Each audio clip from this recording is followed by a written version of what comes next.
Welcome to This Week in Money. I'm Jim Goddard. Today, CIBC Wood Gundy's Ross Clark says interest rate and bond moves are good news for mortgage renewals. Amanita Market Forecasting Letter editor Manfred Zimmel uses astrology and market historical charts for his insightful economic predictions going all the way to 2030. We'll talk to Ross Clark right after this. More and more people are looking to the internet for intelligent, riveting, and thought-provoking interviews. To advertise on The Goddard Report and TalkDigitalNetwork.com, call 604-699-8600, 604-699-8600. Welcome to This Week in Money, the source for market opinions. Here is Jim Goddard. My guest is Ross Clark, investment advisor at CIBC Wood Gundy in Vancouver. Welcome back to This Week in Money, Ross. Nice to be with you, Jim.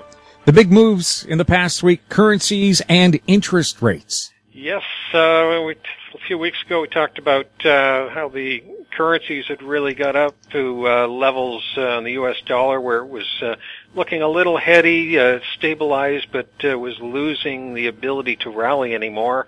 So the dollar index in the last 10 days or so has given back a good 5.5%, which in currency moves is fairly large. Canadian dollar on the other side of the coin tacked on about 5% into the middle of the week. Gave a little bit back in the last 2 days, but it's a pretty good-looking double bottom in here in the Canadian dollar right now. And even though we say we might have had a couple of days on the downside, there's probably some more upside action available there for the currency. And with the strength that we've been seeing and the reversals in the currencies, it's having an effect over into the equity markets. The really hot stocks of the last year that had the momentum based upon the foreign revenue streams that were coming in, a lot of those, actually I'd say most of them, have sort of petered out on their strength and starting to have some decent corrections. And I would really hope that a further move in the currencies would give us some pretty attractive buying levels for some of the Canadian stocks that have come off. And then on the U.S. side, the same type of thing. The ones that have been benefiting from the currency moves are just doing a little bit of a sector rotation right now.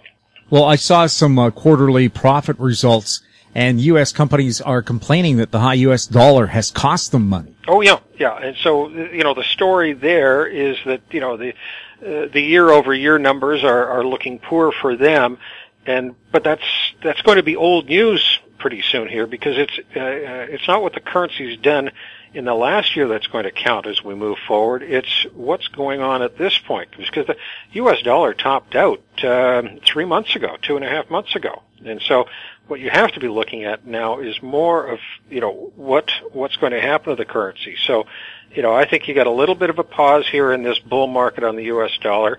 Maybe it lasts a couple of months, and that's going to help at least stabilize and maybe bring back a little bit of the earnings for those U.S. companies.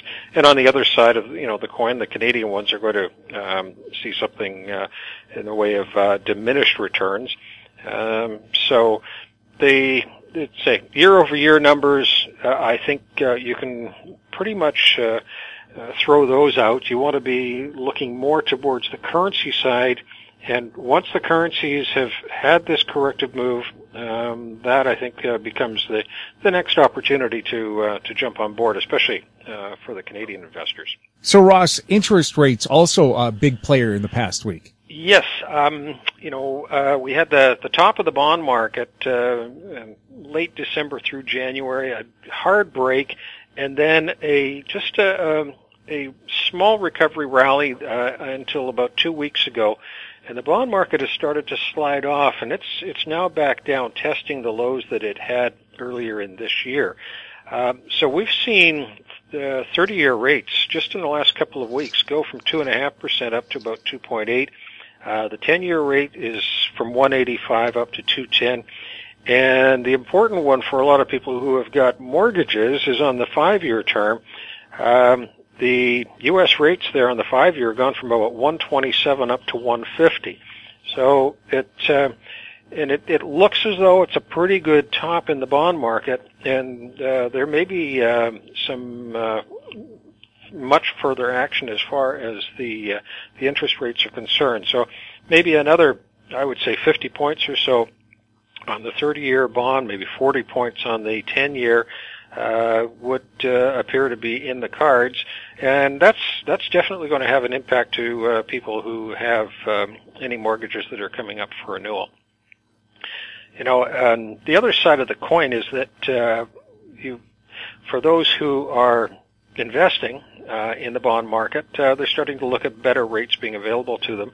And one of the things they might take a look at are some of the fixed reset preferred shares that are out, where the rate is fixed based upon the Bank of Canada, not the bank, but the Canadian 5-year rate on the bond.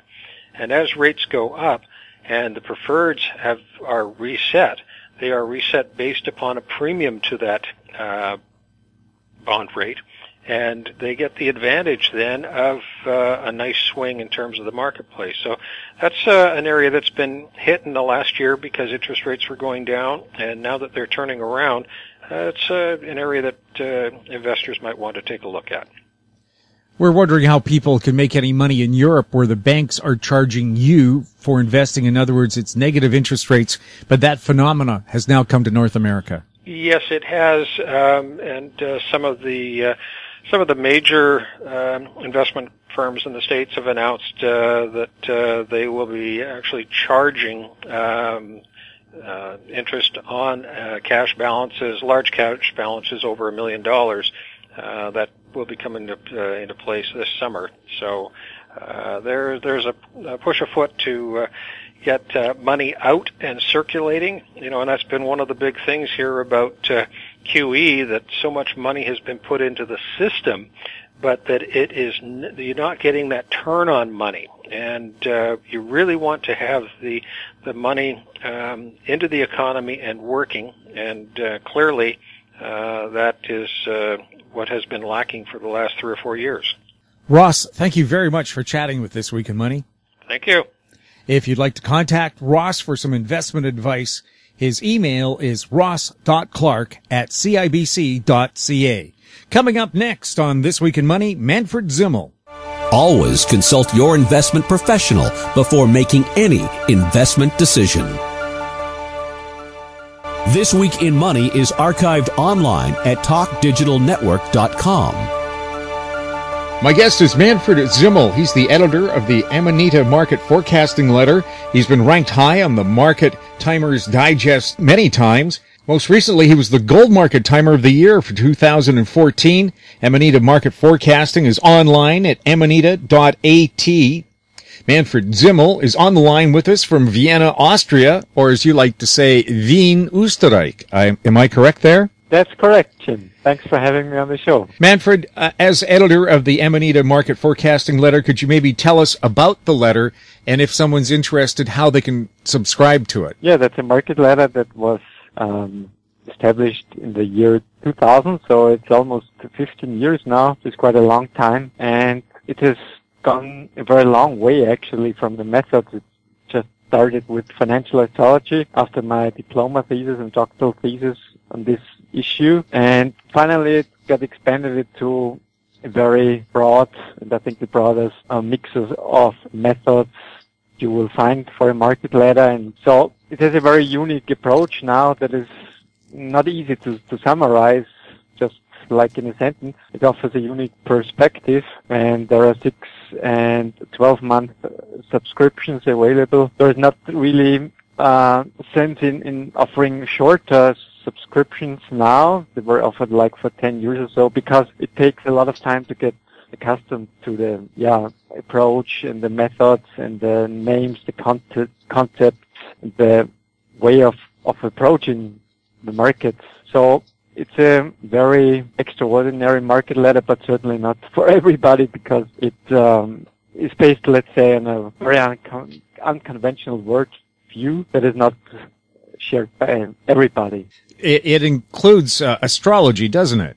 Yeah, this is the key part, the founding part, and it's still a big part, but not as important as it was at the beginning. And there is also a lot, astrology itself has changed in the way how it is working. Like, for instance, when you see solar storms, there was even a fat paper on solar storms and the negative impact on the stock markets in the week afterwards. This has changed. This was a pattern that worked for like half a century or so quite consistently. And now it's just working with a much bigger delay. So many constellations, they no longer work the way they used to at the beginning, or like at the time of W.D. Gann, who is certainly the most famous financial astrologer. And of course, too, as time goes on, the Earth moves through the cosmos, moving us to a different position, as well as all the stars and planets. Yes, of course. But yeah, you could say that there is nothing will ever repeat in a way. So every situation is unique. Each alignment you have. And I guess because you're using also known cycles in the markets as well, combining it. Manfred, this sounds like a very, very complicated thing you've developed, and yet very accurate. Yeah, it's very complicated. That's true, and it's ever evolving. And for most markets, unless there is too much manipulation, it is very accurate. And there is, of course, manipulation that is first producing the usual delay of events. So it's so consistent, this effect, what I say, everything is coming late. So this has to be kind of factored in. This is the first factor here to watch. And yeah, then there is a lot of research going on all of the time. So new models have developed over the past years. New insights have been gained. And yeah, I think it's the most dynamic approach you will find. And it makes your newsletter then a very interesting letter that takes in aspects that most people wouldn't consider. Absolutely. So for me, the range is between also including like climate forecasts, that we're heading into a little ice age, into the 2030s, and stuff like the meaning of numbers when you have certain codes in the markets, what they mean. There are, like, I call them attack codes, New World Order attack codes, and many other different numbers which have a certain meaning. And this is like a language that you have to learn to speak it, to understand it, and then it offers quite amazing insights quite often. Manfred, let's take a look at the markets and the market cycles. Is oil having a relief rally, or is it beginning a new bull market? And what are the oil futures predicting for long-term oil? In late January, an investment position for years was entered. Actually, it was on the very day of the closing low of the bear market then, and it has been very profitable so far these 3 months. So oil is now up between 20 and 40%, depending what is your precise reference point. Especially Brent has been more bullish than crude light. And there was a second window. It was around early April for a low, and this was a kind of a retest, especially in crude light. And so we are now ready for a longer bull market, which is especially, I would say, could be accelerated or pushed forward in 1 second events, especially in 2017, when there might be a big geopolitical escalation. And you could see that, for instance, also in 1990, when there was the Kuwait invasion by Saddam Hussein, and there was also huge rally in oil, like I think 150% or so in a very short time. So we're heading higher for a couple of years. I mean, these prices were certainly way too low and part of warfare, especially against Russia and also nations who are depending a lot on the income from oil and gas. Manfred, you're a lot closer to Russia than we are here.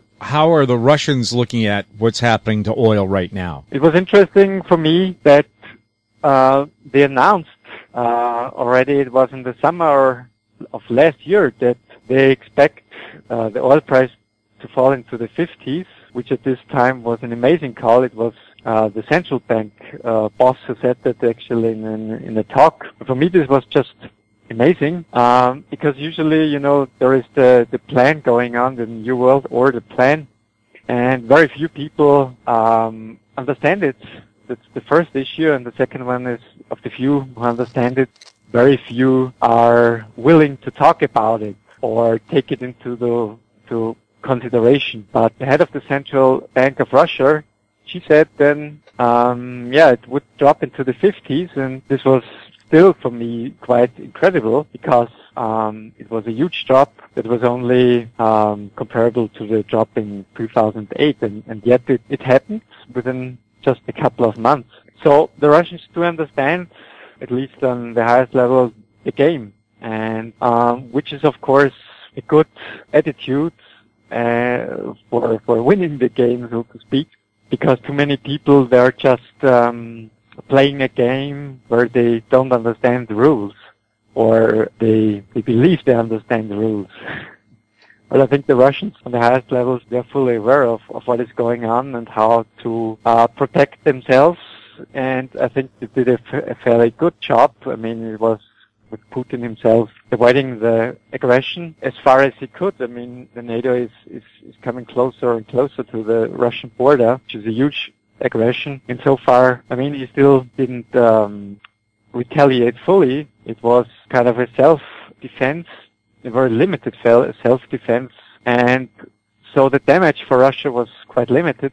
And eventually the oil price started to normalize because it became clear that the initial plan to bring Russia to the knees wouldn't really work as it was set out. And Putin himself, he had bad constellations in the past few years, since 2012, which correlated with the drop in the oil price, or with a geopolitical crisis in the Ukraine, and which also brought Russia in. So we are about to end the critical period for Russia here, for Putin himself, and this coincided, of course, with the low of the oil price and an end of the crisis so far. I mean, it's kept like brewing under the surface all of the time, but there was at least a bit change in the West too. And here in Germany and France, then there was resistance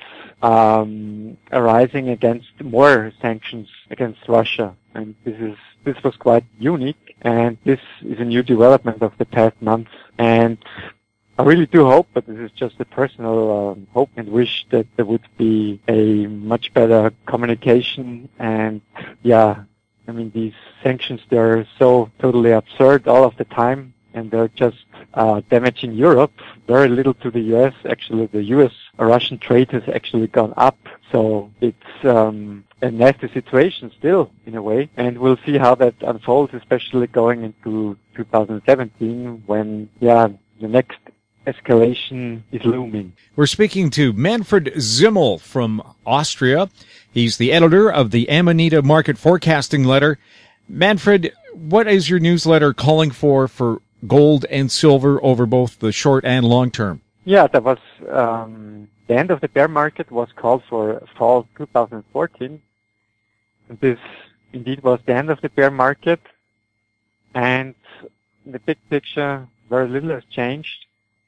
I said that it is just a flat bear market, or more a sideways correction with an upwards bias, is likely for about 2 years. And so far, the precious metal prices are totally sticking to this scenario. So we are trending high a little bit in US dollar, although, for instance, the advance is much steeper in euro terms. So the bull market is alive, in my opinion, and it should continue into late 2016 approximately. And the next correction is due around June of this year. So this is the intermediate term outlook for the precious metals. I'm rather bearish for the mines. I have been bearish for the mining stocks for many years, and they have underperformed just dramatically. They have remained so many percentage points behind the spot price of gold. It's just incredible. And I don't really see there is, before 2017, there is something attractive here. I mean, you can always pick maybe a few isolated good stocks, but in general, I would stay away from the mining stocks and prefer the physically precious metals, also for other reasons than performance. Do you have any key time windows for potential reversals in the bond market, interest rates, and currencies? Not really, or I mean, the models they're still calculated for the interest rate market, but it's just market timing in the sense that was useful for like more than 50 years. It just doesn't make sense any longer. I mean, interest rates, they have gone to the extreme that is possible, to the lowest levels ever in most parts of the world. And so it's a very one-sided bet you can make here.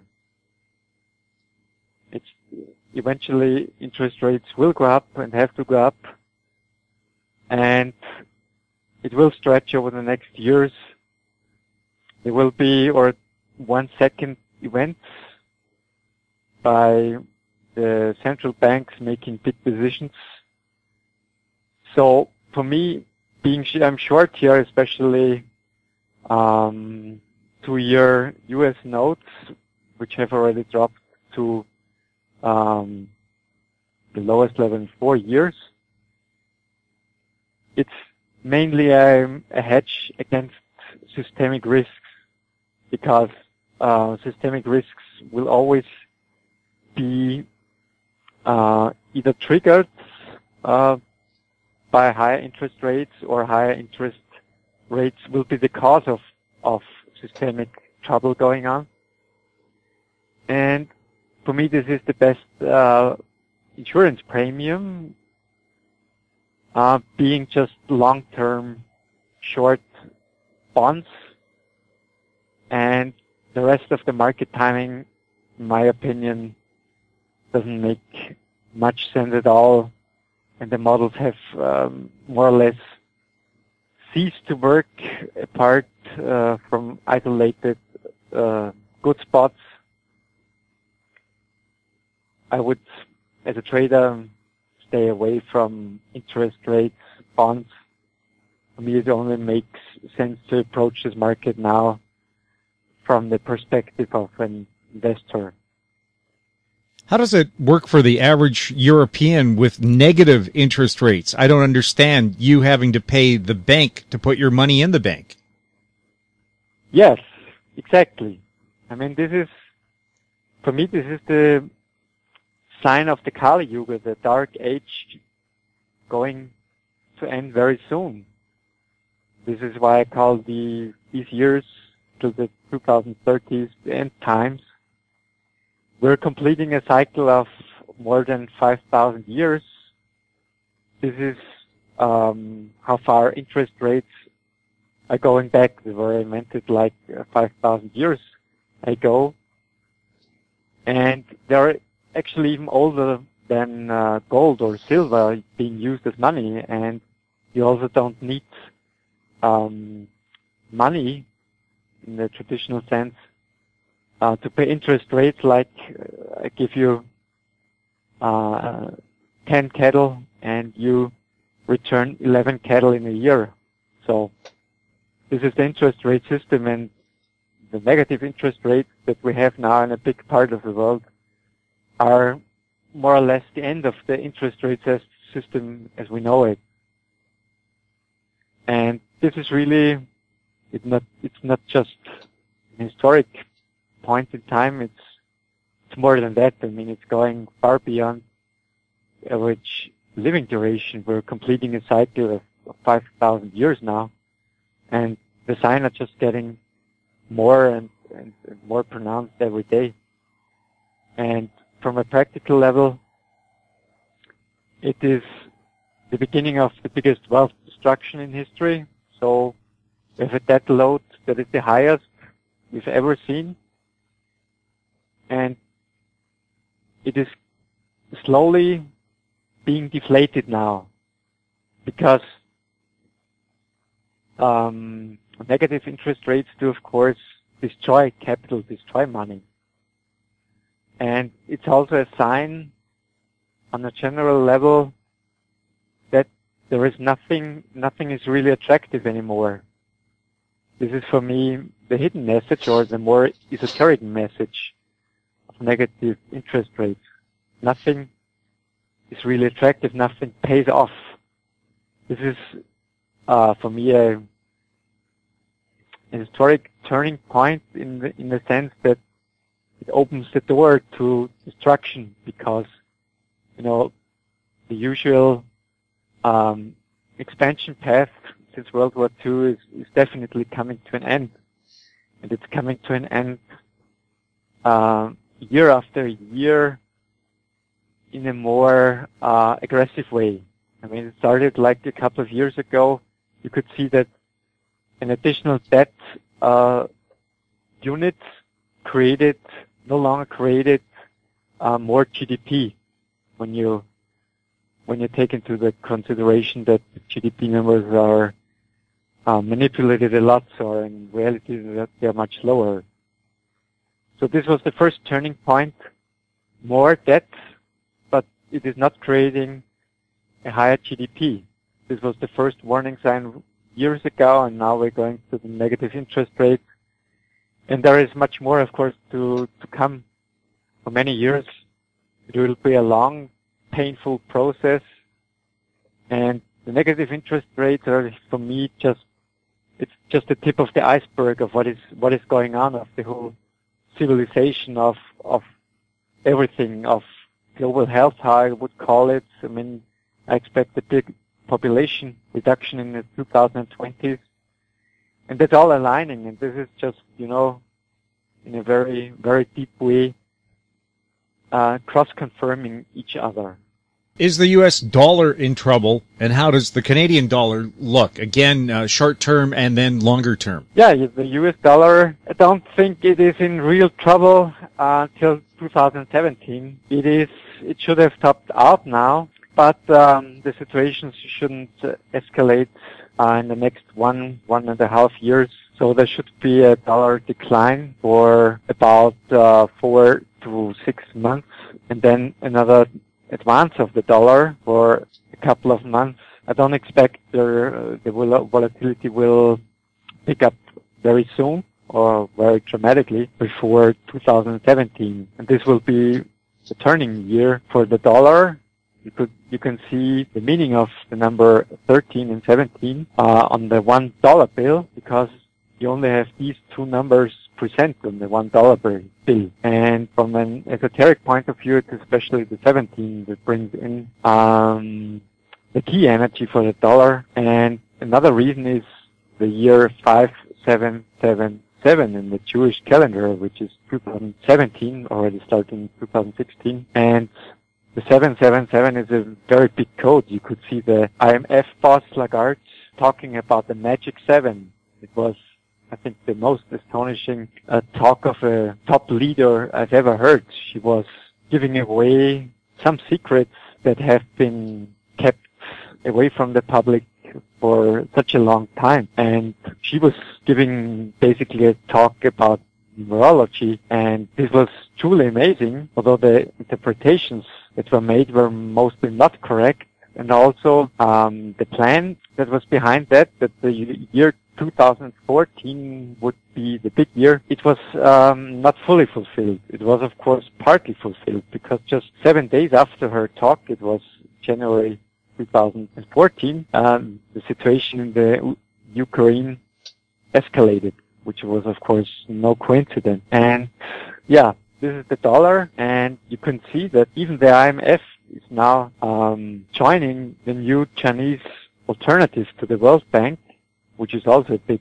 event, because it means that the post-World War system financial system, which was dollar-based, is certainly coming to an end now, and the signs are just written everywhere. But it will take longer than most people think. I mean, I remember at least 10 years or so back, the first warnings that the US dollar is about to collapse, and usually with just plain fundamental analysis, you are 5 years, 10 years, or even up to 20 years early.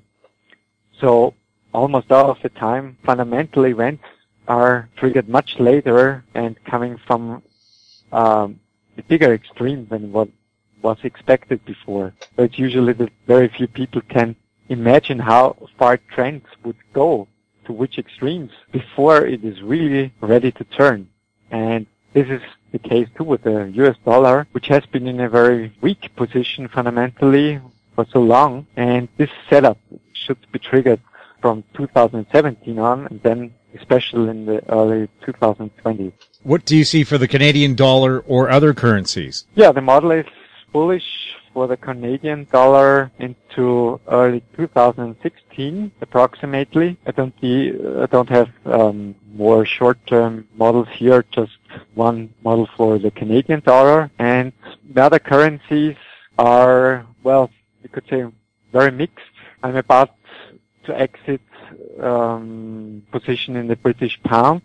A big part of it was already exited in 2014, so this position was entered in March 2013, and for more than a year the British pound was just by far the strongest of all major currencies, and there is still, against the euro at least, some upside left, and then the British pound is also expected to be weaker, as is the case with the Swiss franc. They both are financial currencies. Of course, the Swiss franc is much more financially dominated than the British pound, but still they have a quite similar path or forecast. So the Swiss franc especially, I expected that the 120 peg to the euro would sooner or later fall. I expected it also a little bit earlier than it happened in last January. And for me, this was part of a plan to fully destroy the Swiss currency. So the plan is of the elite to destroy Switzerland, to destroy the Swiss currency, and to force Switzerland to join the European Union and the euro. I'm not sure if this plan will be successful, but you can bet that everything will be done to accomplish that goal, and that the next years then will be quite tough for Switzerland, because for me, the Swiss franc, Switzerland, this is the biggest battle of all. So you have the overvalued stock market, the overvalued real estate market, and the overvalued currency. It's hard to find historically examples where all three of them were totally overvalued. Like, for instance, in Japan, in 1989, there was the stock market overvalued and the real estate market, but not the currency. The currency rose in the 1990s, continued to rise. It was maybe even a little bit cheaper this time. And so we have, in the case of Switzerland and Swiss franc, this is certainly from a long-term point of view, the biggest danger in the Forex. The major currencies should be avoided. Do you have any concerns for the European or Asian markets right now? You're referring to the stock market? Yes. I think. It's very, very different setup and very complicated setup. Because since 2014, we have correlations breaking up that were almost carved in stone, especially between Europe and the US. These two stock markets, they had a very high correlation for so many years. And suddenly it has almost dropped to zero in the past months. This is also an historical event. And the problem is, of course, that the correlations cease to exist, while other correlations are newly formed. This creates a big problem for every portfolio manager when you want to handle risks and to lower the cluster risk. And the second point is that the forecasts are very, very hard to make. I'm quite bearish now since April for the European stock markets. And regarding Asia, I'm very reluctant to give an opinion. I've created some new models here. There are still many open questions. What should be the exact reference time frame, and also how many countries to put into one model, because recently what you saw, for instance, China was just going through the roof. It was really stronger than you could imagine, and the rest of the emerging markets or the rest of Asia was very different. And so things become here regarding the different countries and continents. It's getting very complex. I have very little exposure there. It's something that has to be watched, but there is still a lot of uncertainty. The jury is still out, so to speak. I really can't say too much here. What do you see for the S&P and the Dow for this year and next year? Yeah, there is this historically model, which is down in 2017. It shows a final top in 2015, and then going down for almost 2 years into 2017, and then a short bull market of about 6 to 12 months, going into late 2017 or early 2018 at the latest. So by and large, the topping out should continue. When you look at the Dow, it hasn't really gone anywhere for 5 months now, and I expect that there will be a quick slump. I'm not sure about the timing here. Manipulation is going up a lot in the equity markets in 2014, and there is also the correlation issue, because until recently you could say that the world stock market and the U.S. stock market, they were more or less the same. U.S. capitalization was up to 50% of world capitalization. This was the fundamental reason. Now it's still about 1/3, but many models, they are just created for the global stock market, and now we see things falling apart that were once. And it's not totally clear which path the U.S. stock markets are following. Is it a totally new way, or is it more the way of the global stock markets? So I think from 2017 on, a new way becomes likely, and that it still remains more or less on track with the global stock market. But there are many open points or many open questions, because simply there is no historical precedence for all of that going on. And while I'm still bearish, of course, for the U.S. stock markets, for me it's totally open how much of that will be allowed to happen and when exactly. And it could be compressed for 1 second event, which we saw, for instance, in the Swiss franc. So then we have like an announcement or a decision, and suddenly a market moves more like in the seconds and minutes afterwards than in the years and even decades before. And this is a big risk, because when you use stops, it may not work. There were many people who were just financially slaughtered, and even big funds like the Pari, they were slaughtered by the decision in January by the Swiss National Bank, and something similar might happen to the stock markets too. So it's very dangerous, in my opinion, to have a high exposure here, to use stops, and to have too much focus. So one should diversify a lot, have rather small positions that can be managed without stops, and begin to look at the novelty of the entire situations, because what you see here in the interest rates market, in the stock markets, is especially that everything of that is just so new, and people try to interpret that in the light of the old pattern. This is a big risk, because then you overlook how different everything is, that the new patterns, they are very creative in the best sense of the word, but also very unpredictable, and the old rules no longer do apply. For instance, when you have risk management, money management, how to do that, it's quite dangerous to follow the old rules, how to do that. So what we're seeing here in the stock market, especially the U.S. stock market then, and the Chinese stock market, it's this disruption of historical patterns that is just amazing.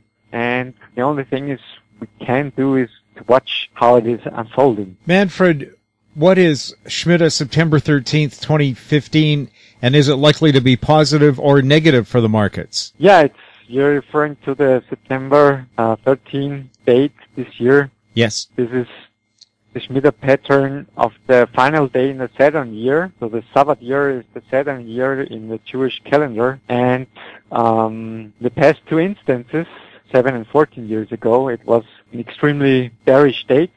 So the first one, 2001, was after 9/11, when the Dow had the biggest loss in points up to this date, exactly on this date. And the 2008 date was very similar, producing a new record loss, a new record daily loss.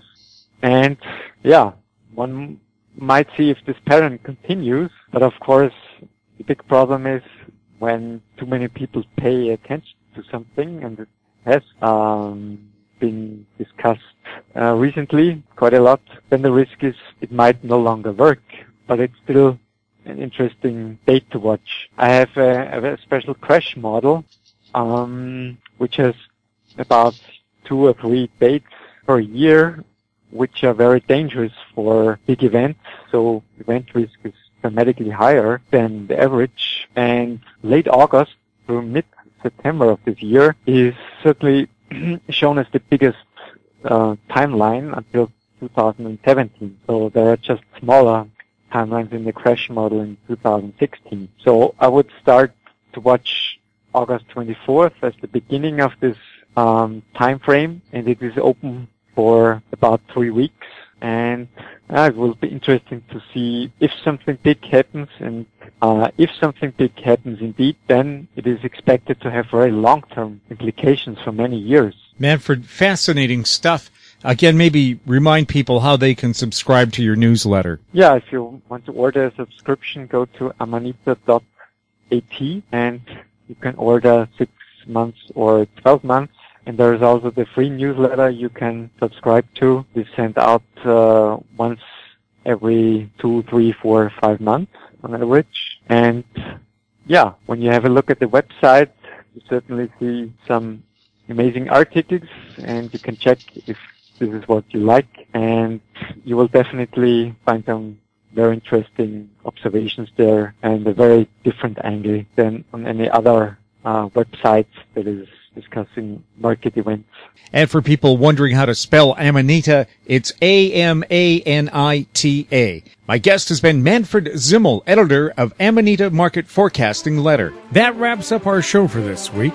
Thanks to our guests, Ross Clark and Manfred Zimmel, and thank you for listening. Comments or questions for This Week in Money can be emailed to info@howstreet.com. I'm Jim Goddard. We're back next week with more This Week in Money. This Week in Money is a production of How Street Media Incorporated.